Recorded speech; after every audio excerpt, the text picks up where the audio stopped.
You can roughly locate any community in the world somewhere along a scale running all the way from democracy to despotism. One to the democracy end, another somewhere in the middle, and a third.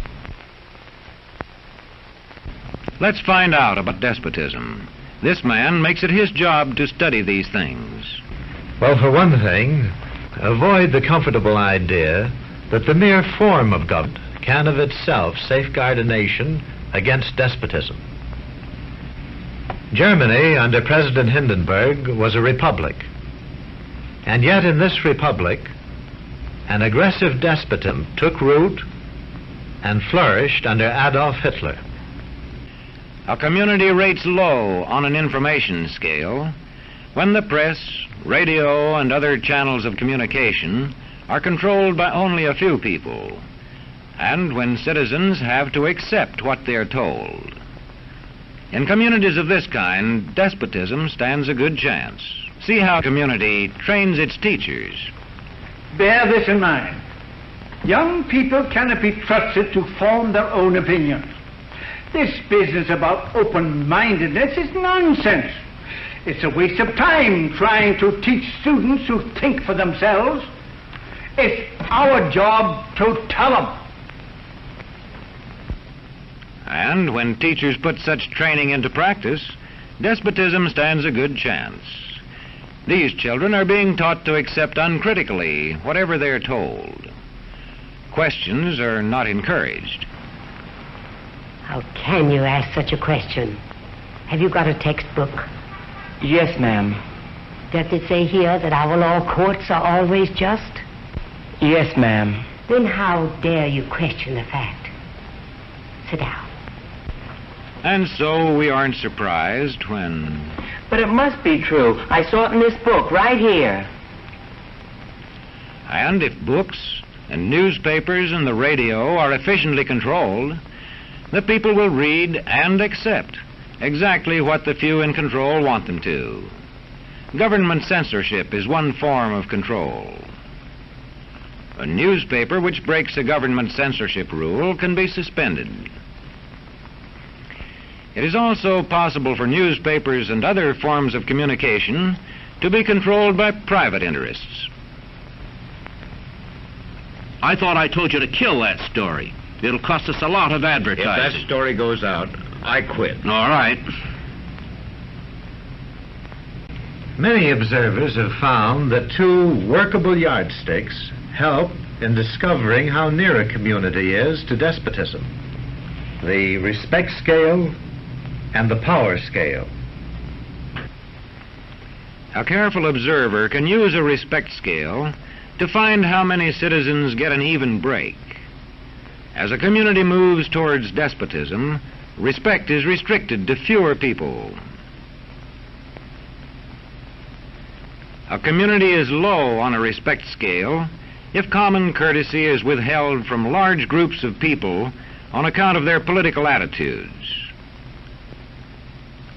If people are rude to others because they think their wealth and position gives them that right, or because they don't like a man's race or his religion.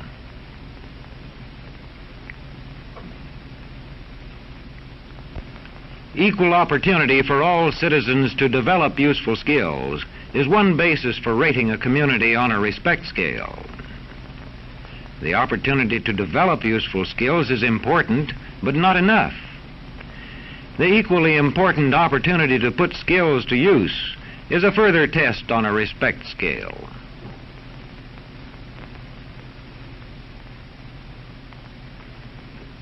A power scale is another important yardstick of despotism. It gauges the citizens' share in making the community's decisions. Communities which concentrate decision-making in a few hands rate low on a power scale and are moving towards despotism. Like France under the Bourbon kings, one of whom said, "The state, I am the state." Today, democracy can ebb away in communities whose citizens allow power to become concentrated in the hands of bosses. What I say goes, see? I'm the law around here. Ah! The test of despotic power is that it can disregard the will of the people. It rules without the consent of the governed. Look beyond the legal formalities of an election in measuring a community on the power scale to see if the ballot is really free. If the citizens can vote only the way they're told, a community approaches despotism. When legislatures become ceremonial assemblies only and have no real control over lawmaking, their community rates low on a power scale. In a downright despotism, opposition is dangerous whether the despotism is official or whether it is unofficial. The spread of respect and power in a community is influenced by certain conditions, which many observers measure by means of the economic distribution and information scales. If a community's economic distribution becomes slanted, its middle-income groups grow smaller, and despotism stands a better chance to gain a foothold. Where land is privately owned, one sign of a poorly balanced economy is the concentration of land ownership in the hands of a very small number of people. When farmers lose their farms, they lose their independence. This one can stay on, but not as his own boss anymore. To the extent that this condition exists throughout a nation, the likelihood of despotism is increased. In communities which depend almost entirely on a single industry, such as a factory or mine, maintaining economic balance is a challenging problem. If this condition exists over the nation as a whole, so that the control of jobs and business opportunities is in a few hands, despotism stands a good chance. Another sign of a poorly balanced economy is a taxation system that presses heaviest on those least able to pay. A larger part of a small income is spent on necessities such as food. Sales taxes on such necessities hit the small income harder.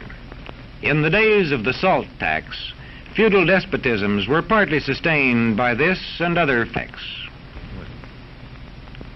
What sort of community do you live in?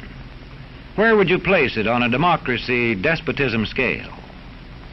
To find out, you can rate it on a respect scale and a power scale.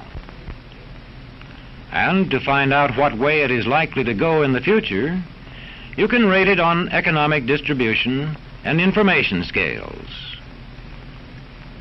The lower your community rates on economic distribution and information scales, the lower it is likely to rate on respect and power scales, and thus to approach despotism.